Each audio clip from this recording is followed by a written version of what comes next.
Hello दोस्तों, मैं आप सबका अपना दोस्त एक्टर हिमांशु सिंह आज एक ऐसी कहानी लेके आया हूँ जिसको सुन के आपको बेहद अच्छा लगेगा। और आज की ये कहानी ऐसी है कि जितने भी लोग घर से बाहर रहते हैं, चाहे वो पढ़ाई के लिए हो या फिर जॉब करने के लिए हो या फिर किसी और मकसद से, तो उन सब लोगों के सामने सबसे पहला चैलेंज ये आता है कि वो रहें कहाँ पे। तो एक ही ऑप्शन होता है कि वो रेंट पे रह सकते हैं। अब चूंकि बड़े शहरों में आते हैं, मुंबई, दिल्ली, तो ये ऐसे शहर हैं कि आप अकेले अपने लिए सिर्फ एक कमरा नहीं ले सकते हो। काफ़ी एक्सपेंसिव होता है, काफ़ी खर्च हो जाता है आपका। तो कहीं ना कहीं आप शेयरिंग में किसी को अपना पार्टनर बनाते हो। तो ये कहानी उसी से रिलेट करके है। तो इस कहानी में आप ये देखेंगे कि किस तरीके से एक लड़की अपने एक रूममेट की वजह से उसकी पूरी जिंदगी बर्बाद होने लगती है। एक अपने साथ में किसी को शेयरिंग में रखने की वजह से कैसे उसकी जिंदगी में उल्टी सीधी चीजें होने लगती हैं, ये सारी चीजें आज की कहानी में है। तो ये कहानी पूजा की है। पूजा मुंबई में रहती है, एयर हॉस्टेस है। तो काफी अच्छी चीजें हैं। और शुरू शुरू में तो वो खुद अकेले ही रहती है क्योंकि उसे अकेले रहना पसंद होता है और किसी के साथ कोई ऐसी बात ना हो, इस वजह से वो अकेले ही रहना पसंद करती है। और उसका एक बॉयफ्रेंड भी है, प्रिंस, और वो दोनों काफ़ी सीरियस रिलेशनशिप में है, लेकिन अभी लिव इन रिलेशनशिप में दोनों नहीं रह रहे हैं। तो बातें होती हैं और ये प्रिंस से कहती हैं पूजा कि मैं चाहती हूँ कि मेरे साथ कोई पार्टनर रहे ताकि मेरा रेंट जो है आधा वो दे दे और आधा मैं दे दूंगी, तो कुछ मेरी सेविंग्स हो जाएंगी अच्छी खासी। काफ़ी ज़्यादा पैसा रेंट में जा रहा होता है। तो ये प्रिंस कहते हैं कि मुझे लगता है कि हम काफ़ी दिनों से रिलेशनशिप में हैं और अब हमें लिव इन में आ जाना चाहिए। तो चूंकि दोनों कुछ ही दिनों में शादी करने की सोच रहे होते हैं, तो कहीं ना कहीं पूजा को भी ये बात ठीक लगती है कि कुछ दिन तक लिव इन में रह लेंगे तो हम एक दूसरे को और अच्छे से समझ सकते हैं। तो शादी के लिए ये सारी चीज़ें और अच्छी होंगी। पूजा की एक दोस्त भी होती है, वो भी उन्हें यही सारी चीज़ें बताती है कि ठीक है, अगर प्रिंस रहना चाहता है तो और अच्छी चीज़ है, और बाकी किसी अनजान को रखना भी सही नहीं है। और ऐसा है तो तू न्यूज़ में एक कॉलम भी दे सकती है जिससे लोग तुझसे आके मिल लेंगे और तूने देख लेना उनसे बात करके कि वो तेरे साथ रहने लायक हैं कि नहीं। तो उनकी दोस्त आरती ये सारे सुझाव देती है। तो पूजा को कहीं ना कहीं ये लगता है कि प्रिंस के साथ रहना ज़्यादा सही है उनके फ्यूचर के लिए भी। तो पूजा और प्रिंस एक साथ रहना शुरू कर देते हैं एक ही फ्लैट में। अब चूंकि कुछ दिन तक तो सारी चीज़ें बहुत अच्छे से रहती हैं और दोनों एक दूसरे के साथ काफ़ी एंजॉय करते हैं और दोनों अपनी अपनी लाइफ में खुश रहते हैं। प्रिंस भी जॉब कर रहे होते हैं और पूजा भी अपना एयर हॉस्टेस का काम कर रही होती है। अब एक दिन पूजा का बर्थडे होता है। तो पूजा अपने बर्थडे पे अपने सारे दोस्तों को बुलाती है। तो उनके दोस्त भी काफ़ी मॉडर्न होते हैं और सारे मुंबई के ही होते हैं। तो थोड़ा नशा करना और पार्टी में चिल करना, लाउड गाने सुनना, ये सारी चीज़ें होने लगती हैं। तो गाने चलने लगते हैं और प्रिंस भी रहते हैं, पूजा भी रहती हैं और उनकी दोस्त आरती भी रहती है और भी बहुत सारे उनके दोस्त रहते हैं। तो चूंकि कुछ फिल्मी दुनिया वाले भी उनके दोस्त रहते हैं, मुंबई में ये सारी चीज़ें ज़्यादा होती हैं तो उससे रिलेटेड करके भी होते हैं। तो चीज़ें बढ़ने लगती हैं और कुछ लोग नशे में आके ज़्यादा कुछ ज़्यादा ही एक्साइटेड हो जाते हैं डांस करने को लेके। तो पूजा देखती हैं तो उन्हें लगता है कि अब उन्हें ये पार्टी बंद कर देनी चाहिए। रात के 10 भी बज गए होते हैं और 10 बजे के बाद ज़्यादा आप लाउड स्पीकर पे गाने नहीं सुन सकते हो, अगल बगल वाले लोग डिस्टर्ब होते हैं। तो लेकिन उनकी एक दोस्त रहती हैं तो वो बहुत इंजॉय कर रही होती हैं, तो इसी वजह से अभी पार्टी को क्लोज नहीं किया जाता है। अब प्रिंस डांस कर रहे होते हैं, तब तक पूजा की जो दोस्त होती हैं वो प्रिंस का हाथ पकड़ के अपने साथ डांस करने लगते हैं और प्रिंस भी चूंकि मना नहीं कर पाते हैं और वो भी उनके साथ डांस करने लगते हैं। और ये सारी चीज़ें पूजा देख के कहीं ना कहीं बहुत उनको अंदर से ये फील होता है कि कब ये सारी चीज़ रोक दे, और ये बर्दाश्त नहीं कर पाती हैं, लेकिन फिर भी वो कुछ बोलती नहीं है। अब कुछ समय बीतने के बाद 2-4 मिनट बाद उन लोगों में और ज़्यादा करीबियाँ बढ़ने लगती हैं और उनकी जो दोस्त हैं आगे बढ़ बढ़ के उनके साथ डांस करती हैं, उनको अपनी तरफ खींचती हैं। तो ये सारी चीज़ें अब पूजा एकदम बर्दाश्त नहीं कर पाती हैं। तो पूजा अपने कदम बढ़ाती हैं उन दोनों को धक्का देके अलग करने के लिए। तब तक उनकी दोस्त जो है प्रिंस को किस कर देती हैं। अब ऐसा देख के पूजा एकदम नाराज हो जाती है, अपनी दोस्त को धक्का देती है, उनको उसको एक थप्पड़ मारती हैं और कहती है निकल जाओ मेरे घर से, और पार्टी गाना वगैरह सब बंद करा देती हैं। तो प्रिंस पूजा पे भी नाराज होते हैं कि ये क्या तरीका है। तो वो प्रिंस को भी बहुत डांटती हैं, बहुत समझाती हैं कि ये सारी चीज़ मैं बर्दाश्त नहीं कर पाऊंगी, मैंने रिलेशनशिप को शुरू करने से पहले ही ये सारी चीज़ें बता देती कि मैं तुम्हें किसी और के साथ बिल्कुल बर्दाश्त नहीं कर सकती। तो ये सब प्रिंस को ऐसा लगता है कि पूजा कुछ ज़्यादा ही पॉजिटिव हो रही है। तो प्रिंस उसे समझाने की कोशिश करते हैं कि देखो पार्टी में इतना चलता है और तुम्हें मुझ पर ट्रस्ट करना होगा, विश्वास करना होगा, रिलेशनशिप विश्वास से ही चलता है। और पूजा की दोस्त भी जो आरती रहती हैं वो भी समझाती हैं पूजा को, लेकिन पूजा को बहुत गुस्सा आ गया होता है और वो सारे अपने दोस्तों को भगा देती हैं, अपने सारे गिफ्ट को भी फेंक देती हैं और गुस्से में आके प्रिंस से ये कह देती हैं कि प्रिंस तुम अपना सामान लेके कल यहाँ से निकल जाओ, हम एक साथ नहीं रह सकते, मुझे कुछ समय चाहिए, फिर मैं तुम्हें जो होगा इस रिलेशनशिप के बारे में बताऊंगी। अब प्रिंस को कुछ समझ में नहीं आता है कि इतनी छोटी सी बात को इतना बड़ा बनाना और अचानक से इतना नाराज हो जाना, और शादी के लिए भी ये दोनों सपने देख रहे होते हैं। तो कहीं ना कहीं प्रिंस फिर से समझाने की कोशिश करते हैं, माफ़ी भी मांगते हैं, सॉरी भी बोलते हैं, आरती भी पूजा को समझाती हैं, लेकिन पूजा कहती है कि नहीं अभी मुझे कुछ टाइम चाहिए, अब हम एक साथ अभी नहीं रह सकते, तुम कल अपना सामान लेके चले जाओ और उसके बाद जैसा होगा कुछ दिन बाद हम हो सकता है मिल लें। तो प्रिंस काफ़ी सॉरी बोलते हैं और कहते हैं कि ठीक है, अगर तुम ये चाहती हो कि मैं ना रहूं तुम्हारे साथ, तो वो तैयार हो जाते हैं कि कल मैं यहाँ से चला जाऊँगा, और वो अपना सारा सामान लेके अपने फिर पुराने कमरे में चले जाते हैं। अब पूजा फिर कहती हैं कि यार देखो प्रिंस के साथ रहते रहते मुझे ऐसा लगने लगा था कि कोई साथ है मेरे, और अब अकेले रहना और मुश्किल हो रहा है मुझे। तो कहीं ना कहीं अगर कोई अच्छा रूममेट मिल जाता तो हम दोनों एक साथ रह लेते और कोई ऐसी दिक्कत नहीं होती। तो आरती कहती है कि मैंने तो तुझे बताया था कि न्यूज़पेपर में एक कॉलम आता है, उसमें तू डाल दे और जिसको भी चाहिए होता है कमरा वो तुझसे आके मिल लेगा, तुम्हारे रूम पे ही आके मिल लेगा, और तू भी उससे देख लेना कि वो तेरे साथ रहने लायक है कि नहीं।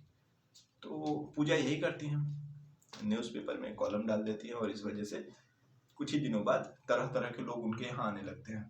तो कुछ लोग तो ऐसे आते हैं जो बिल्कुल पूजा से अलग होते हैं और पूजा उन्हें बर्दाश्त नहीं कर पाती, क्योंकि बातों से ही समझ में आ जाता है। तो पूजा बिल्कुल उन्हें मना कर देती है कि नहीं आप हमारे साथ नहीं रह सकती। अब इसी बीच एक और लड़की आती है रिया नाम करके, तो काफ़ी शरीफ होती है और उसे देखने से ही लग रहा होता है कि अभी नई नई वो मुंबई में आई है। तो वो पूछती है, पूजा पूछती है रिया से कि कितना टाइम हुआ तुम्हें मुंबई में आए हुए। तो रिया बताती है कि अभी 1 डेढ़ महीने ही हुआ और मैं यहाँ लाइब्रेरी में काम करती हूँ और आपके आर्टिकल के बारे में मैंने देखा तो मैं आपसे मिलने चली आई। तो उसे लगता है कि हाँ ये लड़की सही है और इसके साथ रहना सही होगा। तो कहीं ना कहीं पूजा रिया को कह देती है ठीक है तुम कल से अपना सामान लेके आ जाओ, बाकी रेंट तुम्हें एडवांस देना होगा और उसमें कोई डिस्काउंट वगैरह ऐसा कुछ नहीं होगा। तो रिया कहती हैं कि ठीक है उसमें कोई दिक्कत नहीं होगी, वैसे भी मैं इससे ज़्यादा रेंट दे रही थी और मैं भी चाह रही थी किसी के साथ शेयरिंग में रहूं। तो दोनों राजी हो जाते हैं और अगले ही दिन रिया पूजा के यहाँ आके शिफ्ट हो जाती हैं। अब दोनों में इतना अच्छा कॉम्बिनेशन होता है, इतना अच्छे से एक दूसरे को समझने लगते हैं कि कुछ ही दिनों में ये दोनों बहुत अच्छे दोस्त हो जाते हैं, रिया और पूजा। और दीदी करके रिया बुलाती हैं पूजा को, तो दीदी दीदी करती रहती हैं और इनको भी ऐसा लगता है कि रिया इनकी छोटी बहन है, जो कि उतनी छोटी रहती भी नहीं है, लेकिन पहले ही दिन से दीदी कहना शुरू कर देती हैं तो पूजा मना भी नहीं कर पाती हैं और इनके सारे लगभग काम वगैरह भी वो रिया देख लेती हैं।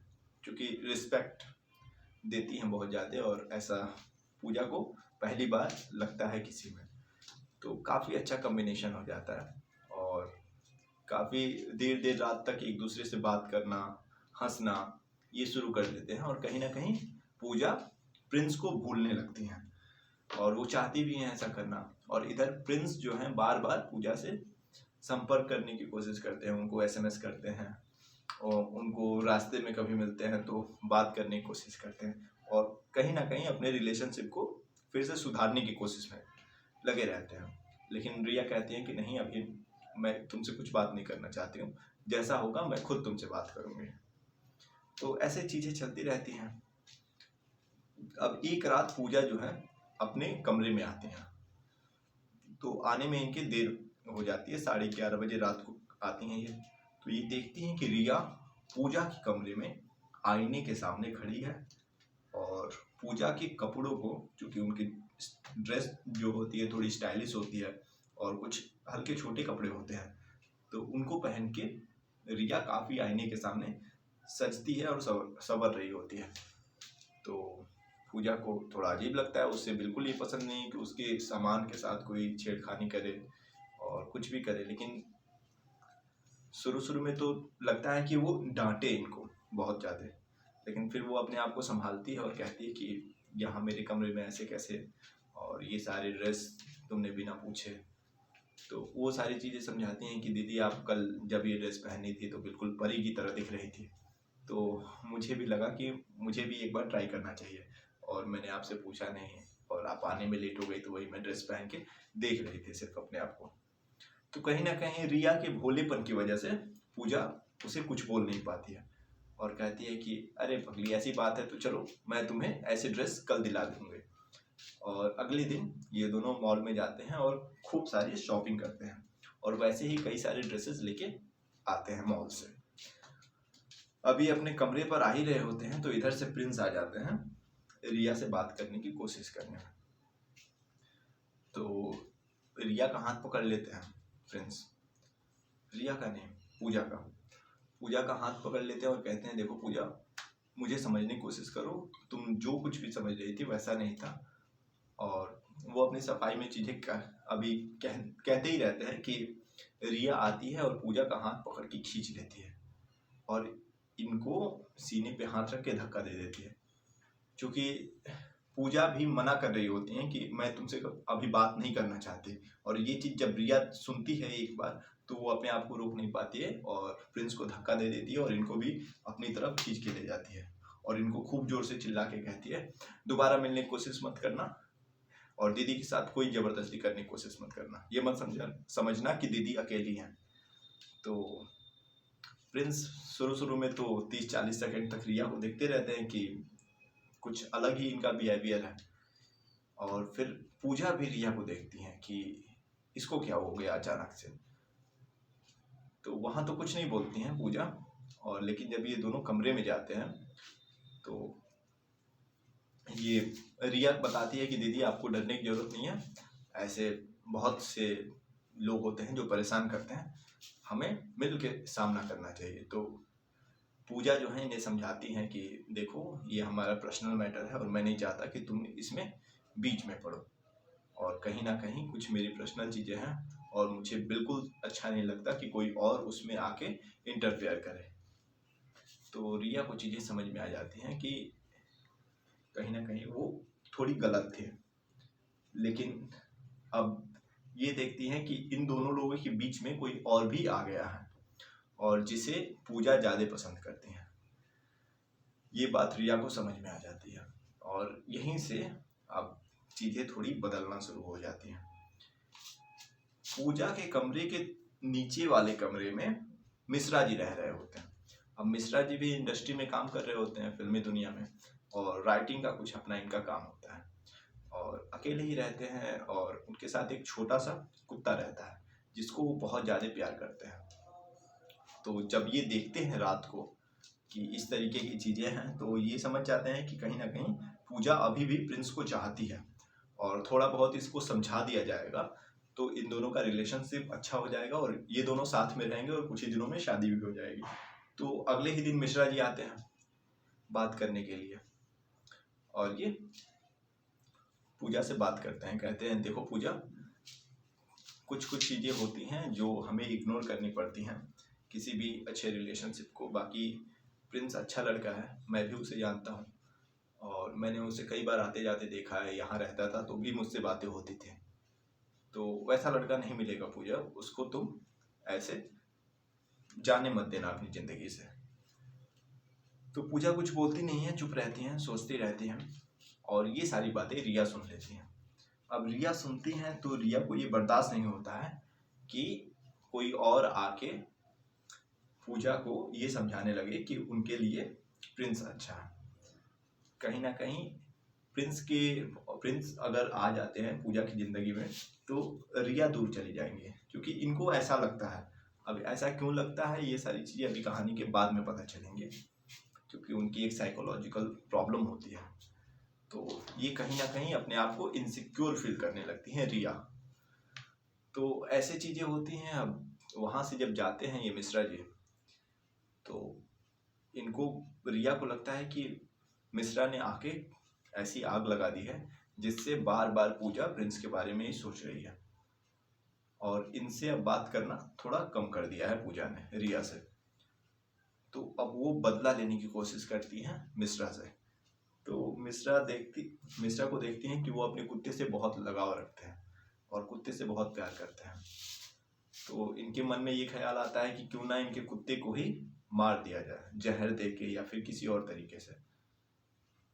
तो अगले दिन ये चुपके से बाजार से जहर लेके आती है और दूध की प्याली में दे के मिश्रा जी के कुत्ते को पिला देती है। अब इनका कुत्ता वहीं मिश्रा जी के दरवाजे के सामने गिर के मर जाता है। अब ये सारी चीज़ें मिश्रा जी देखते हैं तो उन्हें बहुत बुरा लगता है और उन्हें ऐसा लगता है कि उनके किसी फैमिली मेम्बर की मृत्यु हो गई है, क्योंकि बहुत ज़्यादा वो अटैच थे अपने उस कुत्ते से। और जब ये बात पूजा को पता चलती है तो पूजा को भी बहुत बुरा लगता है और सबको ऐसा लगने लगता है कि किसी ने इसे मारा है। और ये कई दिनों से ऑब्जर्व कर रहे होते हैं मिश्रा जी कि इसके बिहेवियर में, रिया के बिहेवियर में बहुत ज़्यादा चेंजेस आने लगे हैं। तो उन्हें कहीं ना कहीं ये पता चल जाता है कि रिया ने ही ये सब चीज़ें की है, लेकिन वो खुल के नहीं कह पाते। और पूजा को भी कई दिनों से, जब से वो प्रिंस और पूजा का आपस में झगड़ा हुआ उस दिन के बाद से रिया का बिहेवियर भी अलग हो रहा होता है। पूजा भी इस चीज़ को ऑब्जर्व कर रही होती है। तो इन दोनों लोग एक बार आपस में मिलते हैं, मिश्रा जी और पूजा, और कहते हैं कि कहीं ना कहीं मुझे ऐसा लग रहा है कि रिया ने ये काम किया है, क्योंकि रिया नहीं चाहती है कि तुम और प्रिंस एक साथ रहो। अब ये चीज़ मिश्रा जी को पता नहीं चलती है, कहते हैं कि ये तो बहुत अलग सी मतलब बात है और ऐसा कैसे कोई चाह सकता है। वो भी लड़का रहता तो समझ में भी आती, वो एक लड़की है। और वो पूछने की भी कोशिश करते हैं कि तुम्हारे साथ कुछ ऐसा कुछ तो नहीं है ना, वो दूसरे टाइप के रिलेशनशिप के बारे में। तो बिल्कुल मना कर देती हैं पूजा की नहीं नहीं ऐसा कुछ नहीं है, और पता नहीं क्यों उसके साथ ऐसा प्रॉब्लम है और वो ऐसा सोचती है। तो मिश्रा पूछते हैं इनसे, पूजा से, कि क्या जानती हो तुम रिया के बारे में। तो रिया सोचने लगते हैं कि नहीं, मैं तो कुछ नहीं जानती हूँ। वो आई और मुझे उसका नेचर अच्छा लगा और पता चला कि बगल लाइब्रेरी में काम करती है, तो मैंने उसे अपने साथ रख लिया। तो मिश्रा को लगता है कि कहीं ना कहीं इसके बारे में पता लगाना बहुत ज़रूरी है, तभी से ये सारी चीज़ें खुल के आएंगी। तो ये रिया के लाइब्रेरी चले जाते हैं और रिया के लाइब्रेरी में जहाँ वो काम करती हैं वहाँ देखते हैं इनके बारे में सारी चीज़ें, कि ये कहाँ से हैं, कहाँ से आई हैं, क्या इनका एड्रेस है, परफेक्ट एड्रेस। वहाँ पे ये चले जाते हैं ट्रेन से। अब सारी चीज़ें इनके गांव में ये पहुँच जाते हैं और इनके बारे में पता लगाने, ये कौन है क्या है। चूँकि बहुत करीबी रहता है इनका कुत्ता, तो वो उनकी ज़िंदगी से चला जाता है, तो रीज़न उन्हें पता करना बहुत ज़रूरी होता है कि क्यों ऐसा वो कर रही है। तो ये उनके गांव में जब जाते हैं तो वहाँ पे स्कूल टीचर होता है, तो उसके स्कूल का नाम भी मेंशन होता है। तो उसके स्कूल में ही पहुँचते हैं उसके बारे में कुछ पूछताछ करने की, ये कैसी लड़की थी, क्या थी। तो हेडमास्टर बताता है कि वो बहुत शांत लड़की थी और कोई उसका दोस्त था नहीं, तो अकेले ही रहती थी अक्सर। और एक उसकी सहेली थी जिसके साथ वो रहती थी, लेकिन उसकी भी शादी हो गई फिर कुछ समय बाद, लेकिन उसका हस्बैंड मर गया या फिर बाद में पता चला कि उसके हस्बैंड को किसी ने मार दिया।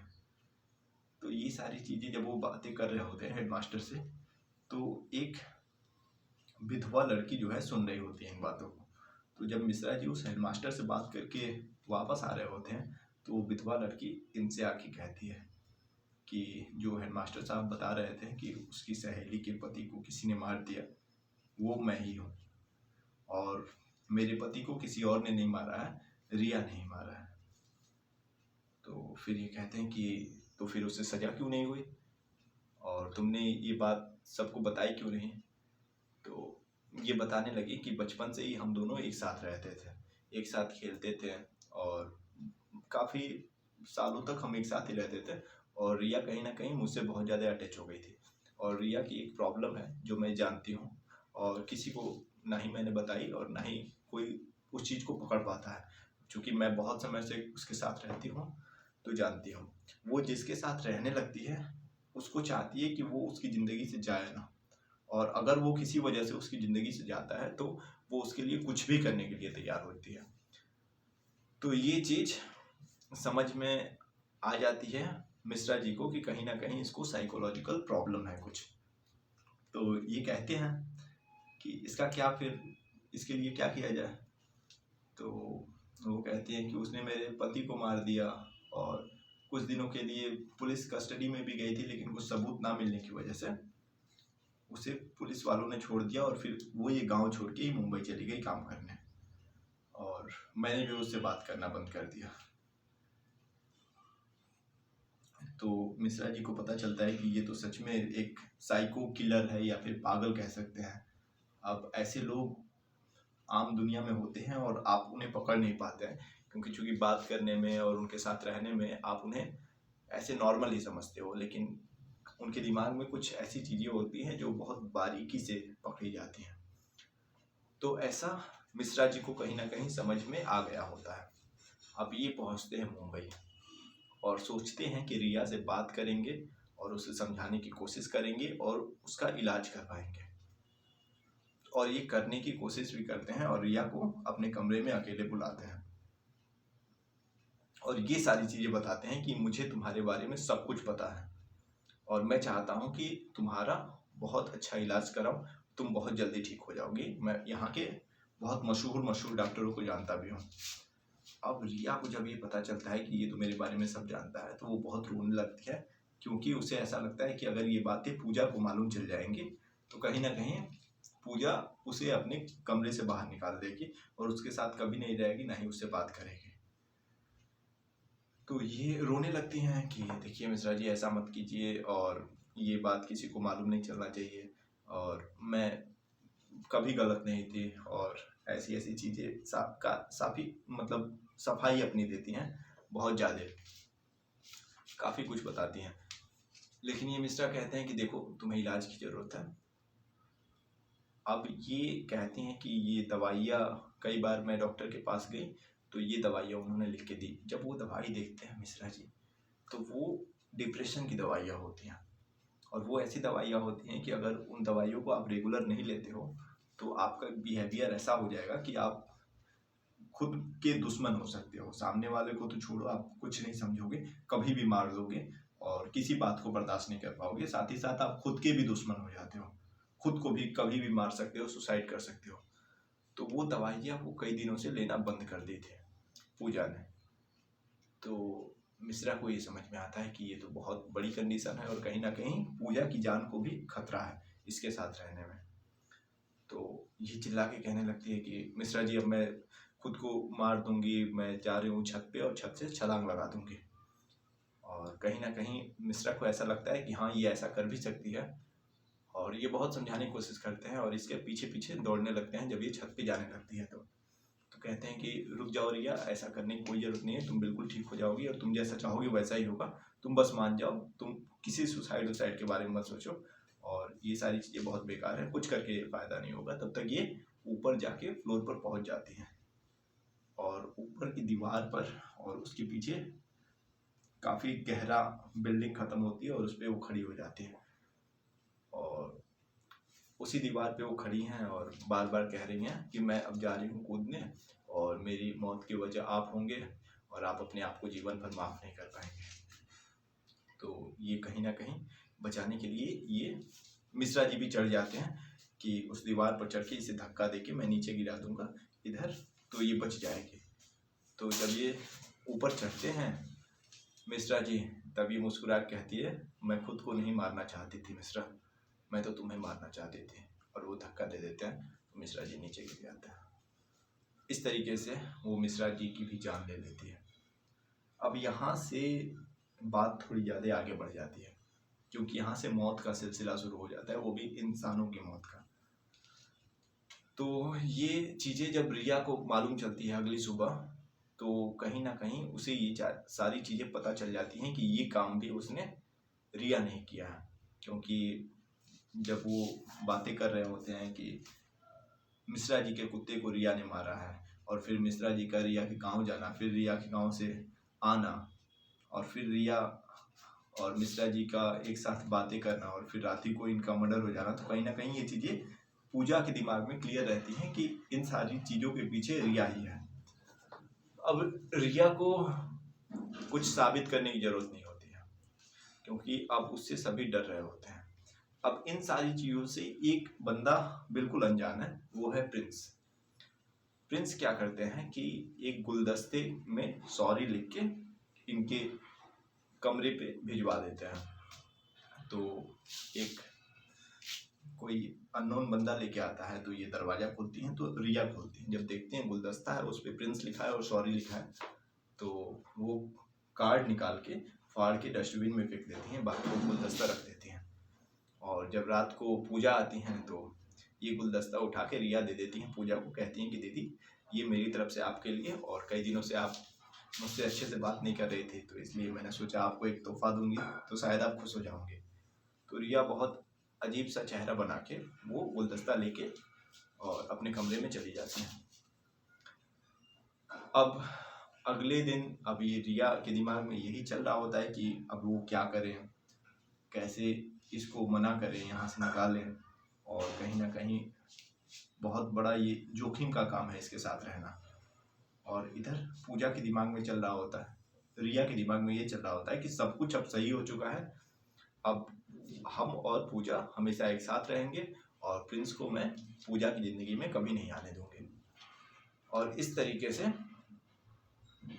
चीज़ें चलने लगती हैं। तो 2-3 दिन बाद ये पूजा अपने कमरे में आती नहीं है और प्रिंस रात को लगभग 9:30 बजे ये आते हैं और जब दरवाज़ा खटखटाते हैं तो देखते हैं कि रिया खड़ी है अंदर और बाहर प्रिंस रहते हैं।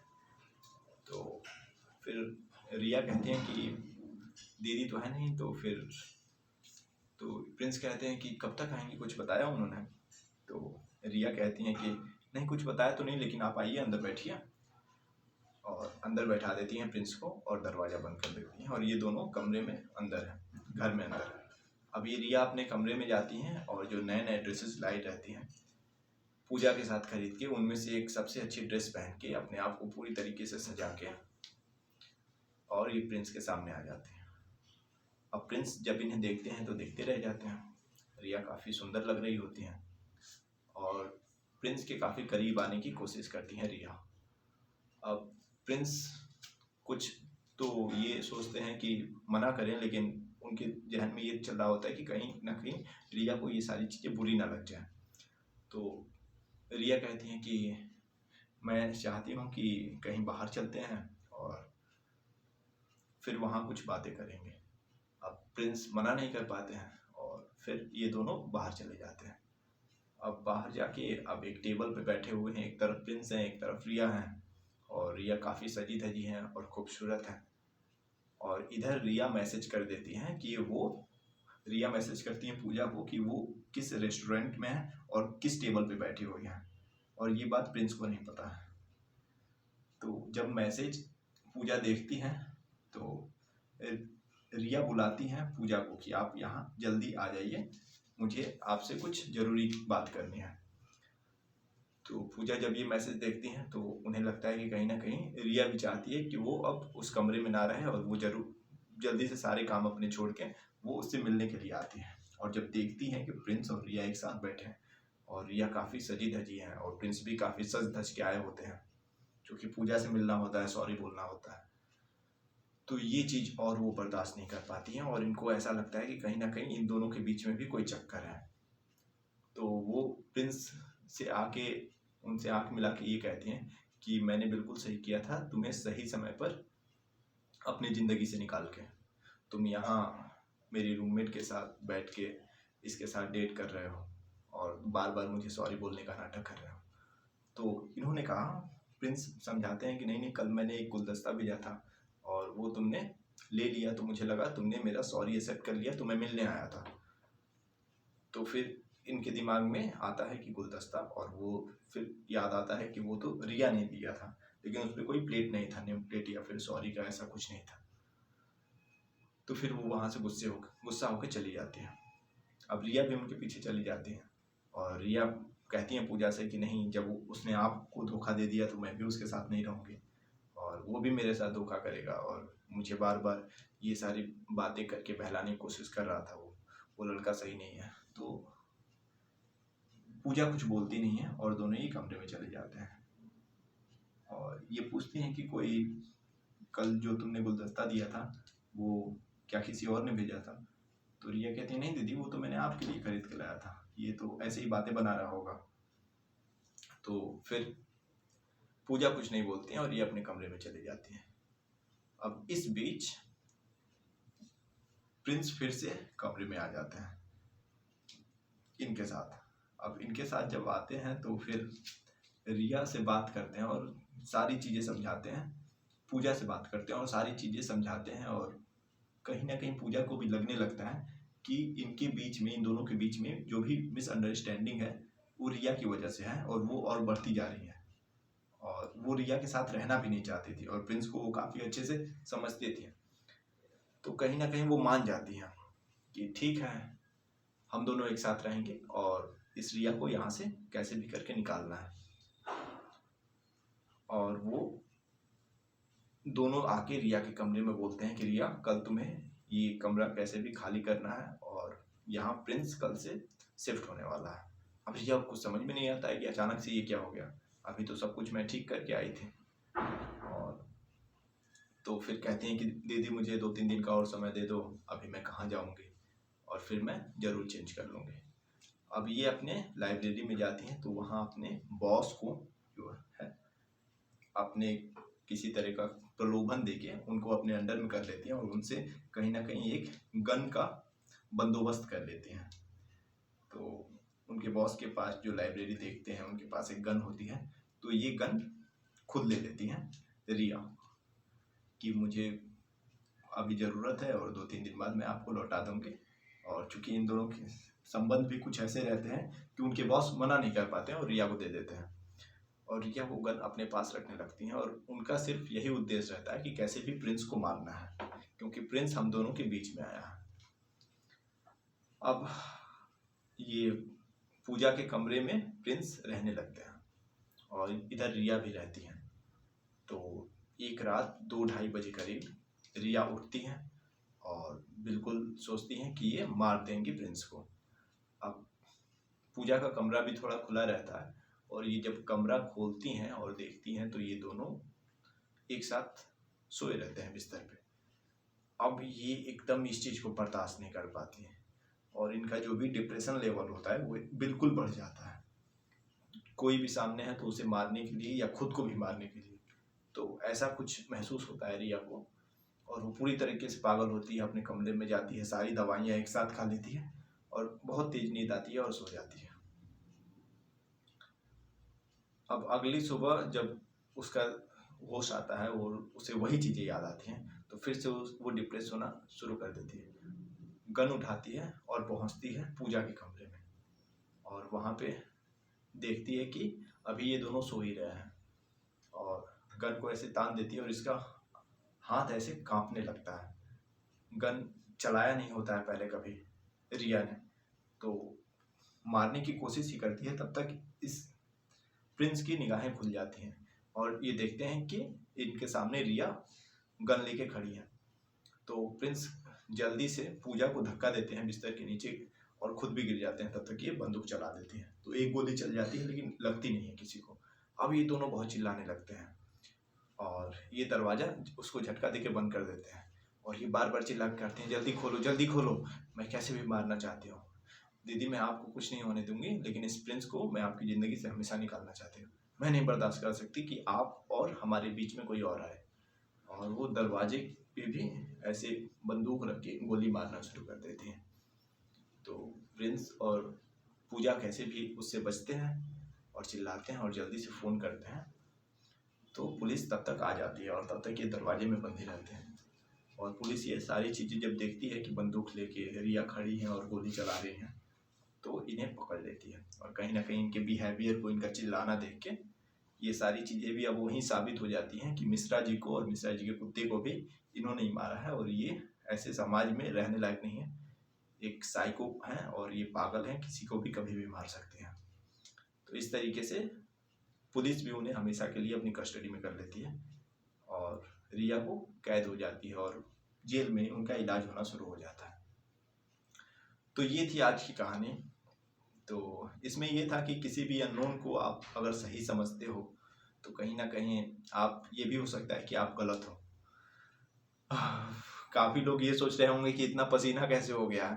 तो यार देखो, वीडियो बनाना होता है तो फैन वगैरह और जो भी कूलर है बंद करना होता है, नहीं तो काफ़ी ज़्यादा शोर आने लगता है। तो इस वजह से सब बंद हो जाता है। तो कुछ समय बाद, और वीडियो भी थोड़ी लंबी होती है, तो गर्मी होने लगती है और पसीना होने लगता है। और वर्कआउट वगैरह जिम करने के बाद तो ये भी होता है कि थोड़े पसीने ज़्यादा ही होते हैं। तो इसी वजह से इतना पसीना है। तो यही सारी चीज़ें हैं। अब कहानी, मुझे लगता है आज की कहानी बहुत अच्छी थी और आप सबको बेहद पसंद आई होगी। अगर वीडियो अच्छा लगा हो तो ज़रूर लाइक करें। आपका हर एक लाइक मुझे बहुत मोटिवेट करता है। चैनल को सब्सक्राइब करें, बेल आइकन को दबाएं ताकि मैं इधर से वीडियोस अपलोड करूं और आप तक तुरंत पहुंच जाए। और अपने दोस्तों में ज़रूर वीडियोस को शेयर करें। इससे क्या होगा कि मेरी बातें औरों तक पहुंचेंगी और काफ़ी लोगों को ये कहानियाँ बहुत अच्छी लगेंगी। तो बहुत बहुत धन्यवाद दोस्त, आपने मेरी वीडियो को पूरा देखा। Thank you so much.